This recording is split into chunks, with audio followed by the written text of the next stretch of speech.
Okay. Sinong ka-chat ko? Ako. Eh? Nagsasalita yung cellphone ko. Talaga? Oo. Sila mga Ayan yung tarpaulin namin. Dati kaming nangungumpanya. Nag-resign na kami sa trabaho kasi nung pinanganak ko to. Dito na kami Pares blind. Gulat ako kung blind tapos nakaka-chat. Hindi ka naman nahirapan hanapin. Hindi. Kasi naka-waste naman eh. Oo. As in, nagsasalita yung cellphone mo, te? Opo. Hi. Nagulat ako. Ayan o, ganyan o. Kaya Talk ba? Oh, ito ikaw o. Ayan o. Oh. Diba? Oo nga, no? As in lahat, sinasabi niya. Actually, yung phone namin, same lang din sa inyo. Mayroon lang hinahanap na settings, at sa settings na accessibility. Paano mo ako na ano? Na sa TikTok. Oo nga, paano mo ako nakaano doon? Dumaan ka lang sa FYP ko. Oh, talaga? Oo. Di ba naman lagi ko nilalike yung mga...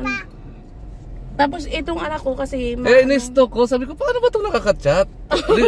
Legit ba talaga tong blind? Kasi siyempre baka mamaya... Siyempre first time eh. Oh, tsaka malayo yung pangagalingan ko. Legit ba talaga to? Kasi nag-live ako noon, di ba? Tapos nag-comment ka. Nagiinom kami ng mga kasama ko. Tapos sabi ko, saan ba kayo noon? Rizal pa kasi ako nanggagaling. Ang layo. Oo. Dati ako nagtatrabaho dyan sa Montalban. Pasig. Tapos sabi ko, legit ba talaga? Stalk ko nga. Oo nga, legit nga. Sabi ko, sinong ka-chat nito? Sabi, sinong nagchat-chat nito? Oo. Siyempre, di ko ba alam may cellphone pala. Hindi, tsaka first time, parang siyempre every time naman from yung may na-encounter talaga tayong bago. Oo, siyempre, gusto ko kung legit ba talaga. Ano ba yan, magsundo-sundo ako din. Oo, mahirap na rin talaga. Oo. Marami talagang nag-ano sa amin na nag-iisip ng ganun. Pero siyempre, pag nakilala nila, nagugulat sila sa amin. Kami mag-asawa, pareho kami talagang totally blind. Sinong ipa-check up mo? Ayan, yung bunso namin. Ah, ganun din. Naiwan mo ba yung salamin mo? Hindi. Suot niya. Ano rin siya? Hindi, yung kanan niya pong mata. Pero nakakita siya? Oo, yung kaliwa. Kaya kilala ka niya. Ah, galing. Napapanood ka niya palagi sa TikTok. Hindi niya yan i-scroll up pag hindi natapos yung yung ano mo, mga video.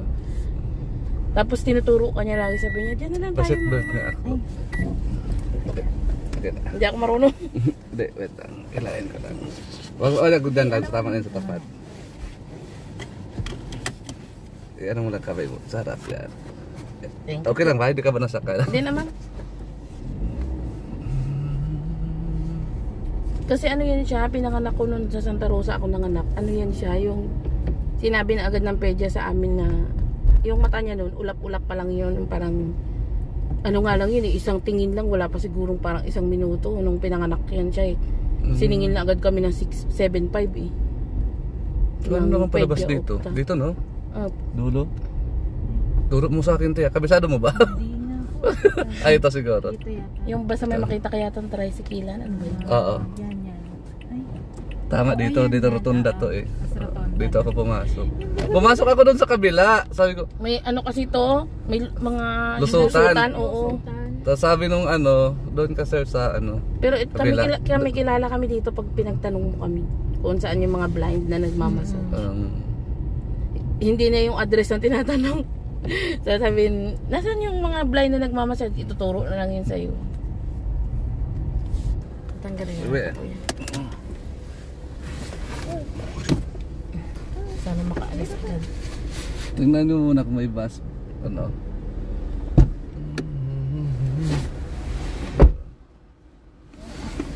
you po. Sige ma'am, thank you.